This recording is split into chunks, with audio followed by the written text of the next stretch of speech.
Prince Harry and his wife Meghan, Duchess of Sussex, welcomed their firstborn Prince Archie in May 2019. Ahead of his birth, the Duke and Duchess of Sussex announced they wanted to celebrate the expansion of their family more privately, ultimately going against the traditions of a royal birth at the Lindo Wing at St Mary's Hospital in London and the highly anticipated press photo call.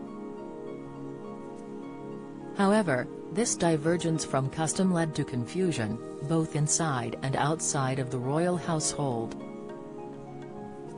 Get the latest royal news straight to your phone by joining our WhatsApp community. In his memoir Spare, which was published in January, the Duke of Sussex recalled the birth of his son. "I don't remember phoning anyone, texting them," he wrote. "I remember watching the nurses run tests on my hour-old son, and then we were out of there. Into the lift, into the underground car park, into the people carrier, and gone. Within 2 hours of our son being born, we were back at Frogmore." Archie was born at the Portland in London on May 6, 2019. While in the past, an announcement would confirm a royal mother is in labour, this was not the case for the Duchess of Sussex. Instead, Meghan welcomed her firstborn with Harry by her side. The pair left London and returned to Frogmore Cottage, the new royal residence they had only recently moved into, without the public or press's knowledge. Prince Harry's coronation request questioned as Duke missed Archie's birthday last year. Royal fans have taken to Twitter to point out Prince Harry wasn't at home for the whole day when Prince Archie Harrison turned 3 in May 2022.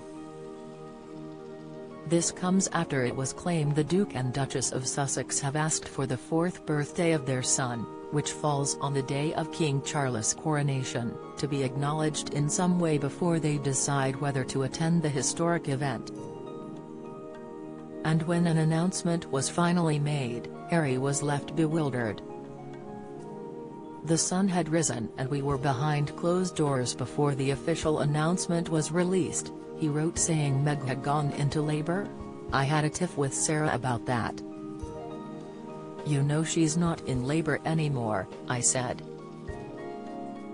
Here, he refers to Sarah Latham, the famous public relations rep who earned her reputation while working with Bill and Hillary Clinton. She had joined the Sussexes' household soon after the couple had split from Prince William and Kate, Princess of Wales. Harry recalled Sarah explaining that the press must be given the dramatic, suspenseful story they demanded. He wrote, "But it's not true," I said.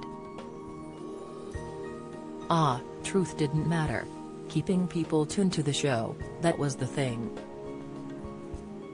A few hours later, Harry publicly confirmed their son had been born.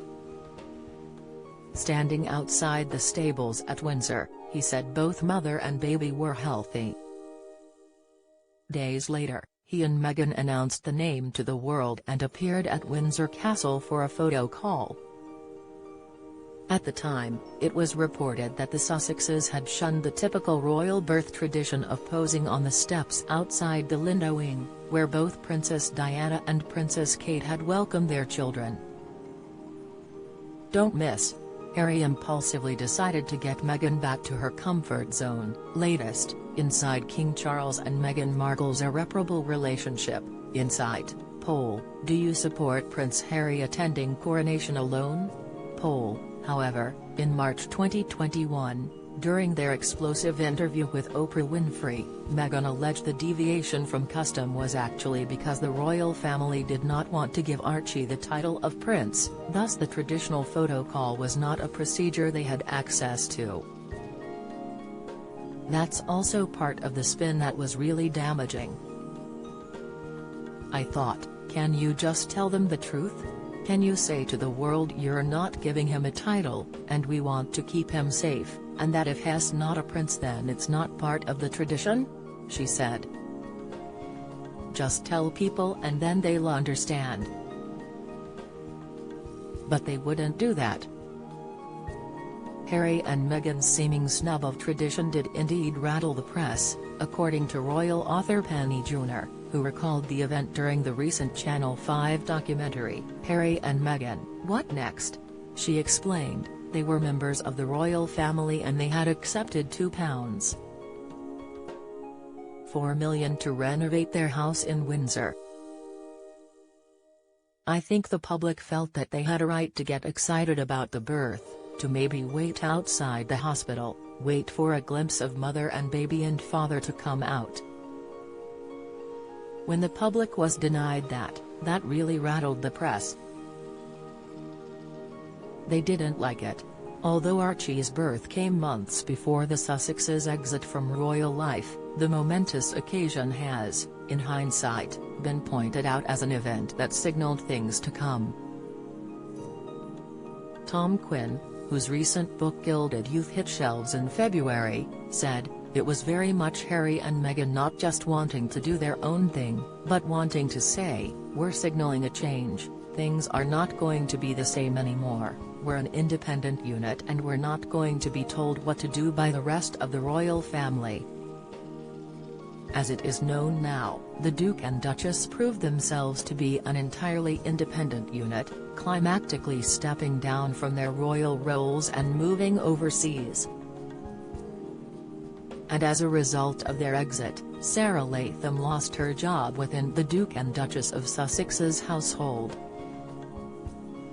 However, she subsequently scored the top job working for the late Queen Elizabeth II, working in Her Majesty's private office to help on special projects, and reporting to the monarch's most trusted advisor, her private secretary, Edward Young. Later, reports emerged that Meghan had bullied members of staff and Sarah was one of the figures at the center of the allegations. Buckingham Palace announced a day later it would launch an investigation into claims. The review officially concluded in June 2022, but the palace said that its results would not be made public. According to Valentine Lowe, the royal journalist who broke the story in The Times in March 2021, Sarah and Meghan were initially a golden combination. However, it did not take long for the shine to wear off, he wrote in his book, Courtiers, The Hidden Power Behind the Crown, which was published last year. Relations between the couple and Latham became increasingly tense, he continued. Close colleagues began to wonder how long Latham would want to stick around.